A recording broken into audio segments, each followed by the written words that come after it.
Welcome. We're so glad you could join us today. Our theme for the month is solidarity. Let's begin with prayer.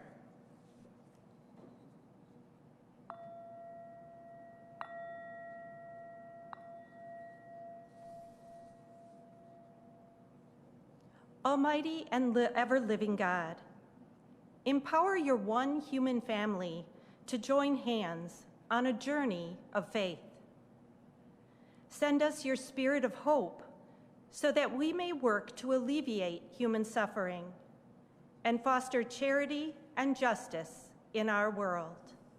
Amen.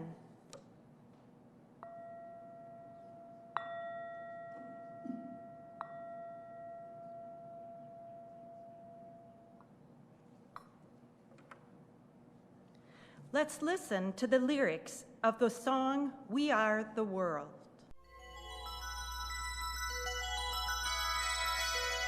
Hi, this is Lionel Richie.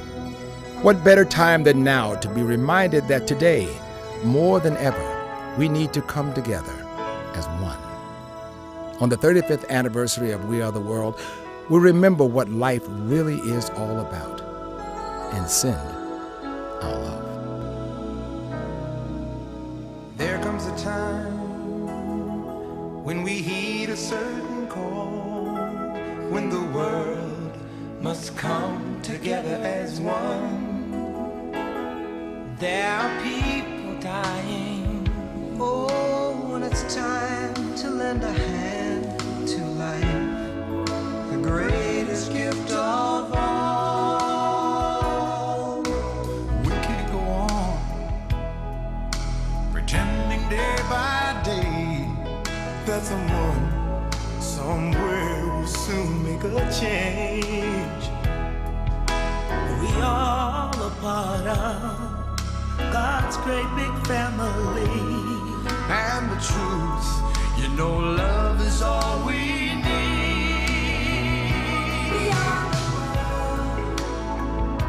We are the children. We are the ones who make a brighter day. So let's start giving.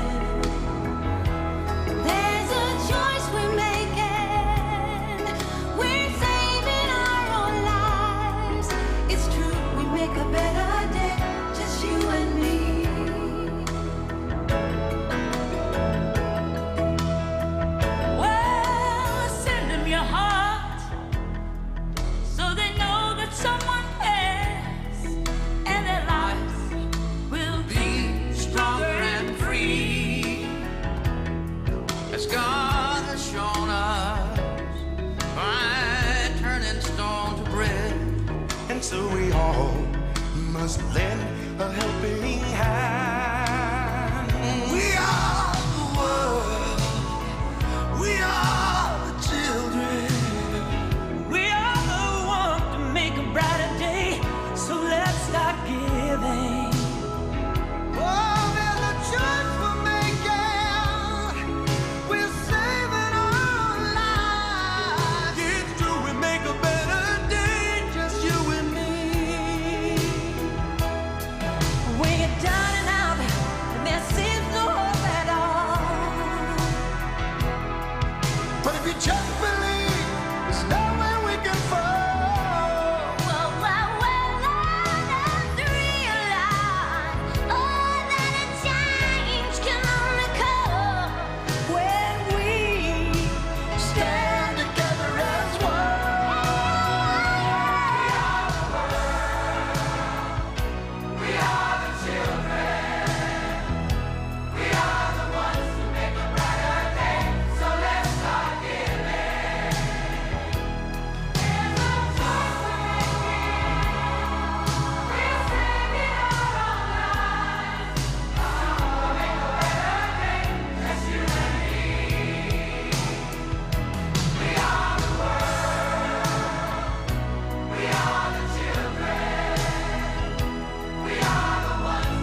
Welcome, everyone. My wife, Keturbe, and I, Mahatma Gandhi, would like to welcome all of you to this gathering today. We have just heard the lyrics of the song, "We Are the World," written by Lionel Richie and Michael Jackson back in 1985. That particular recording was done for the sake of the relief of the African relief famine in Ethiopia. And 40 of the greatest musicians in the world gathered together to sing the song, "We Are the World." Secondly, 25 years later, interestingly, a second benefit was held and the song was once again played for the earthquake victims in Haiti. And now, as of March 24, 2020, there has been a rebirth of the song during the coronavirus after the original release in 1985. The theme then is "We Are the World," and as you listen to the lyrics, listen to them carefully. Let them settle into you, sink into your heart, so that you can better feel and also know and understand the meaning of those words and the implications that they have for us. We've titled our presentation "The 10 Pillars," or the 10 human beings of solidarity. Those individuals that we have selected promote and have promoted over 160 years, and interestingly, of the 10, 8 of them have passed away. A couple of them, unfortunately, have been assassinated. But they have promoted human rights and civil rights and natural rights and creatures' rights, which are universally relative for every single human being and creature that crawls on the land, swims in the ocean, and flies in the air. My wife, Keturbe, of 62 years, a lovely and faithful woman she is. Don't forget it. She will select lyrics from the song, and then I will follow up with mentioning the name of an individual who best exemplifies that particular lyric and has lived it out in their lives. And so let us begin with the first pillar, and we'll go through 10 pillars and conclude then with a prayer for the universe. There comes a time when we heed a certain call. Martin Luther King says that the time is always right to do what is right. And as we know, Martin Luther was an activist. He was a very visible spokesperson for American civil rights movement from 1955 onward until he was assassinated in 1968. When the world must come together as one, there are people dying. The words of Malala, who is still alive today. I believe that she is the youngest female person to receive the Nobel Peace Prize at age 17. She was shot point blank in the face by a member of the Taliban. She miraculously recovered from that, and since then she has been traveling all over the world with her message, and her message being power for women. They have a right to be educated. She said, "I think death, when she was shot, didn't want to kill me, and God was with me. And the people prayed for me, and now I know that you must not be afraid of death. And you must move forward. You must go forward because education, especially for women, and peace are very, very important." And it is time to lend a hand to life, the greatest gift of all. We cannot go on pretending day by day that someone, somehow, will soon make a change. Somewhere during my lifetime, I said the following relative to change, that I, Mahatma Gandhi, must become the change that I want to see in the world.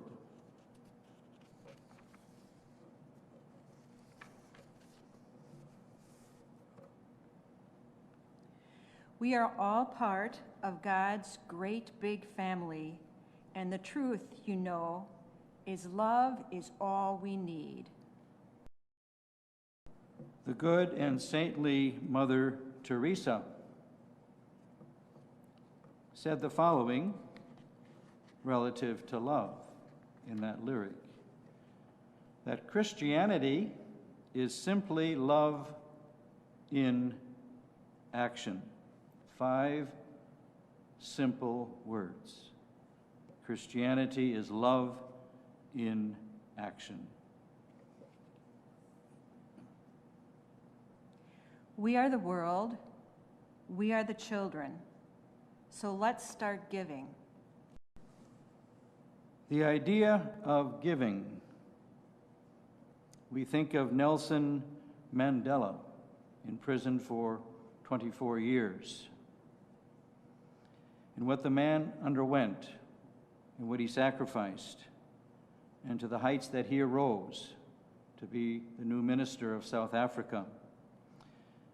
In the spirit of giving, he said the following: there can be no greater gift than that of giving one's time and energy to helping others without expecting anything in return. It is true, we will make a better day, just you and me. That particular quotation comes from Rosa Parks. She said, "I would like to be known as a person concerned about freedom and equality, justice and prosperity for all people." Truly, she was an African-American activist in the civil rights movement, especially in Montgomery and the bus boycott in the United States. Send them your heart so they will know that someone cares. It is often said that the heart knows that which the mind knows nothing of. And days later, the mind seems to catch up with the heart. The focus on the heart comes from a quotation by Dorothy Day, American journalist and social activist and a Catholic convert. And she worked tirelessly with the homeless in soup kitchens, especially in the United States. And she said the following: the greatest challenge of the day is how to bring about a revolution of the heart. A revolution of the heart. Think about that. A revolution which has to start with each one of us. And their lives will be stronger and free, as God has shown us by turning stones into bread. So we all must lend a helping hand, for we are the world, we are the children. Speaking of children, Greta Thunberg, a Swedish environmentalist activist, was a young woman at age 15 when she started to remind us and to be a conscience for us about the environment. She says the following, and she said this to leaders gathered around her: "You say that you love your children above everything else, and yet you are stealing our future." We are the ones who make a brighter day, so let's start giving. The concept of giving Before I can share or give, I have to care, and before I can care, I have to be aware. Bishop Desmond Tutu said the following about that: do your little bit of good wherever you are. It's those little bits of good put together that overwhelm the world. And let us remember Bishop Tutu, who recently left this earth on December 26, 2021. And finally, there comes a time when we heed a certain call.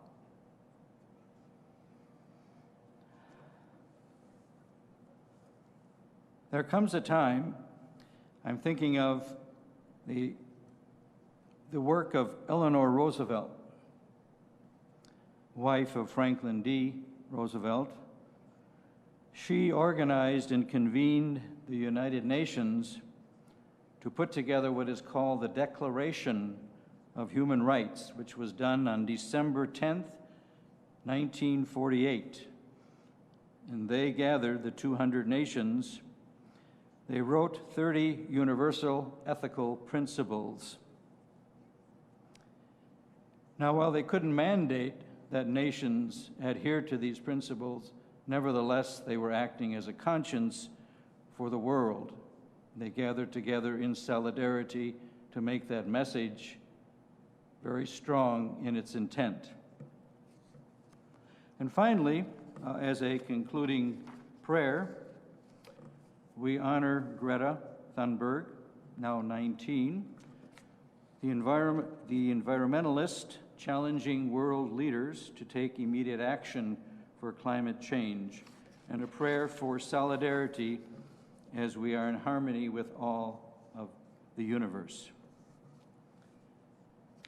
Let us find our center, let us sink into our hearts, and let us reflect on the following words. Blessed are human beings who share this planet. We are all one family, and the same Spirit moves through all of us. Our Mother, the Earth, blessed is your name. Blessed are your fields and forests and rocks and mountains, your grasses and trees and flowers and every green and growing item. Blessed are your streams and lakes and rivers and oceans where our life began, and all your waters that sustain our bodies and refresh our souls. Blessed is the air we breathe, your atmosphere that surrounds us and binds us to every living thing. For when I touch a daffodil, I disturb a star in the universe.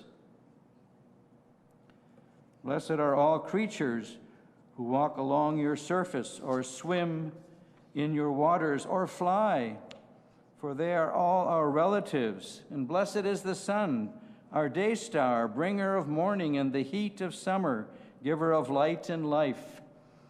Blessed the moon, our night lamp, ruler of the tides and protector of all women and guardian of our dreams. Blessed are the stars and planets, the timekeepers who fill our nights with beauty and our hearts with awe. O great Spirit, whose voice we hear in the wind and whose face we see in the morning sun, blessed is your name. Help us to remember that you are everywhere and teach us the way of peace and solidarity. And finally, I thank my lovely wife, who has been at my side all these years, 62 years. And the question is, when you are together, you are half of one another's soul, but you should not necessarily look at one another, but look forward to the future. Thank you. Thank you, Gandhi and Katube.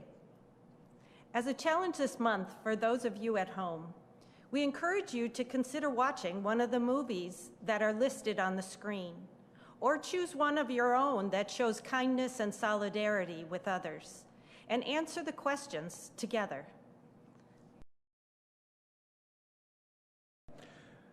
Hi, this month as we celebrate and focus on solidarity, we remember that our lives touch other people's lives and their lives touch ours. And sometimes when we have joy and rejoicing, that affects others. And sometimes when we have pain, that affects others and their pain affects us. That could be here in our community, that could be halfway around the world. Some of the people who are being touched by tiredness, overwhelming feelings, and pain during this time are healthcare workers, as they strive to keep up with the rising number of COVID cases and other situations that are entering our hospitals. This month, we'd like to remember them and to live in solidarity with them as they help to care for us. To do so, we're going to begin a Blue Ribbon campaign. We'll have ribbons that can be worn on a jacket or a shirt or a lapel as a visible sign that we stand in solidarity with healthcare workers and all of the ways that they care for us. We'll be asking you as families to take these ribbons from the parish office and to distribute them out to your families, out to your neighbors, out to your schools, out to your workplaces, any place that you feel people might also stand in solidarity with healthcare workers. We'll also be needing people to help to make them. We have over 2,000 of these ribbons to be made, and so we ask that you step forward, talk to Carolyn and Mary in the parish office, and volunteer to bring some home and to make them as a family. Together, we stand in solidarity with the healthcare workers who stand in solidarity with us.